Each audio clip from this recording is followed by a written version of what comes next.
आज Doubtnut app download करें। Doubtnut पर अपने सभी गणित, रसायन विज्ञान, भौतिक विज्ञान और जीव विज्ञान के डाउट्स का करो सफाया। बस प्रश्न की फोटो खींचो, एक ही प्रश्न को क्रॉप करो और तुरंत वीडियो सोल्यूशन पाओ। अभी डाउनलोड करें।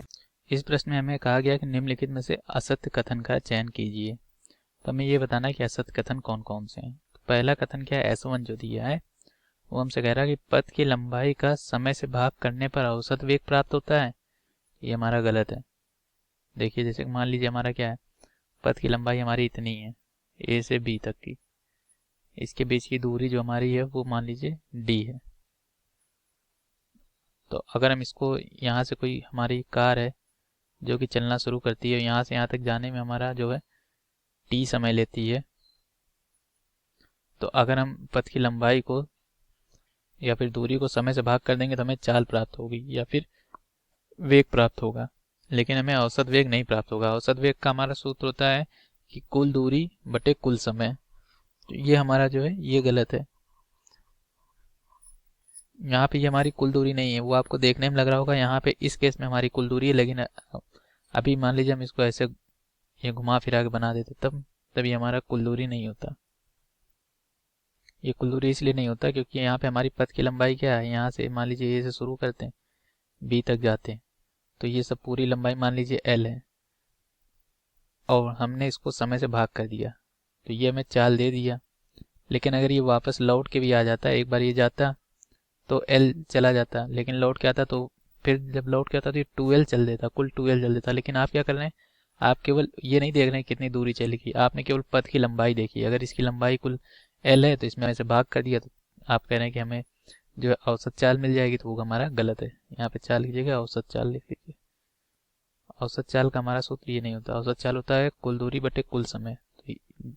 तो उसकी लंबाई चाहे जितनी हो, चाहे इसकी लंबाई D है, लेकिन अगर ये इस पे 2 चक्कर घूम जाएगा तो यहाँ पे 2D हो जाएगा। तो ये D से हमें ये जो हमें दिया गया ये गलत है। दूसरा क्या कह रहा है, सामान्यतः चाल वेग के परिमाण से अधिक होती है। तो ये हमारा सामान्यतः इसमें लिखा है, तो हम ये कह सकते हैं सही है। वैसे हमेशा नहीं होता, लेकिन वैसे चाल जो होता है वो हमारा वेग के परिमाण से अधिक होता है। मतलब देखिए, अगर हम दूसरा कथन देख रहे हैं, अगर हम एक सीधी रेखा की बात करें A से B तक, तो यहाँ पे इनके बीच की दूरी D है, इसको तय करने में जो लगा समय वो मान लीजिए T है। तो अगर आप यहाँ पे वेग निकालेंगे तो वो भी D बटे T आएगा, और और चाल निकालेंगे V तो वो भी D बटे T आएगा। तो वेग का परिमाण जो होता है हमारा चाल ही कहलाता है।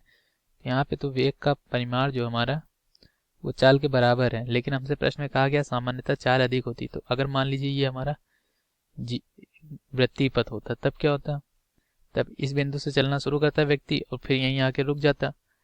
तब यहाँ पे अगर आप इसका वेग निकालते हैं तो ये हमारा शून्य आ जाता है। क्यों? क्योंकि विस्थापन यहाँ पे शून्य है।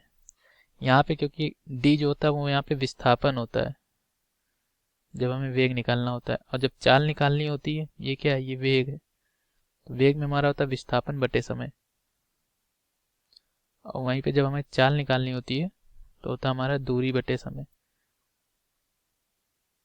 तो हमारी दूरी जो होती है वो सामान्यतः विस्थापन से ज़्यादा होती है, जिसकी वजह से चाल हमारी ज़्यादा हो जाती है। जैसे यहाँ पे हमारा वेग क्या हो गया, शून्य हो गया, लेकिन अगर चाल कहेंगे तो हमारी क्या हो जाएगी, 2πr बटे T। तो हम इस दूसरे कथन को सही मान सकते हैं। तीसरा क्या कह रहा है, दी गई दिशा में गतिमान कण के वेग जो है हमारा वो अशून्य, मतलब कुछ ना कुछ का परिमाण हो की चाल वेग की चाल शून्य हो सकती है।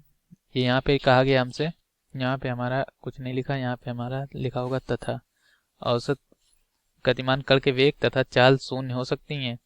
तो देखिए, कोई भी कण अगर हमारा गतिमान है दी गई दिशा में तो उसका वेग भी हमारा अशून्य हो सकता है तथा चाल शून्य हो सकती है, ये नहीं हो सकता। अगर हमारा वेग अशून्य मतलब वेग क्या है, इसको आप ही समझ लीजिए। अगर हमारा वेग जो है वो मान लीजिए 5 मीटर प्रति सेकेंड आ रहा है, तो ऐसा नहीं हो सकता कि हमारी चाल जो है वो शून्य आ रही हो, क्योंकि वेग हमारा होता है विस्थापन बटे समय। जैसा कि अभी हमने ऊपर बताया, अगर विस्थापन हुआ है तो वेग कम से कम, वेग का जो परिमाण आएगा, चाल जो होगी वो वेग के परिमाण के बराबर तो रहती ही है।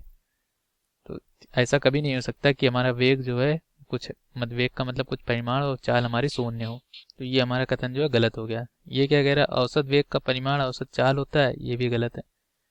अभी हमने ऊपर बताया था कि औसत वेग जो औसत चाल, इसको हम सूत्र यहाँ पे लिख के आपको बताते हैं। तो देखिए औसत वेग जो होता है हमारा, वो होता है कुल विस्थापन बटे कुल समय। जैसा कि यहाँ पे हमने ये वृत्तीय पथ का उदाहरण लिया था, अगर आप इसमें औसत वेग निकालेंगे तो वो हमारा शून्य आ जाएगा। क्यों? क्योंकि जहाँ से चलना शुरू किया वहीं पे आके खत्म हो गया, तो कुल विस्थापन इसका शून्य हो गया, तो औसत वेग शून्य हो गया। लेकिन औसत चाल हमारी नहीं है, शून्य होगी, वो हमारी क्या होगी 2πr बटे v, क्योंकि कुल विस्थापन इतना हुआ है, कुल समय t लगा है। तो ये भी हमारा गलत है। इसमें हमारे जो 3 कथन गलत हैं, केवल एक सही है। तो इसका उत्तर क्या होगा? तीसरा नंबर, S1 गलत है, S3 गलत है, S4 गलत है। तो ये हमारा प्रश्न हल हो गया है। धन्यवाद। कक्षा 6वीं से 12वीं से लेकर नीट, IIT, JEE वो एडवांस के लेवल तक 1 करोड़ से ज्यादा छात्रों का भरोसा। आज ही डाउनलोड करें डाउटनेट ऐप या व्हाट्सएप करें अपने सारे डाउट्स 8400 400 400 पर।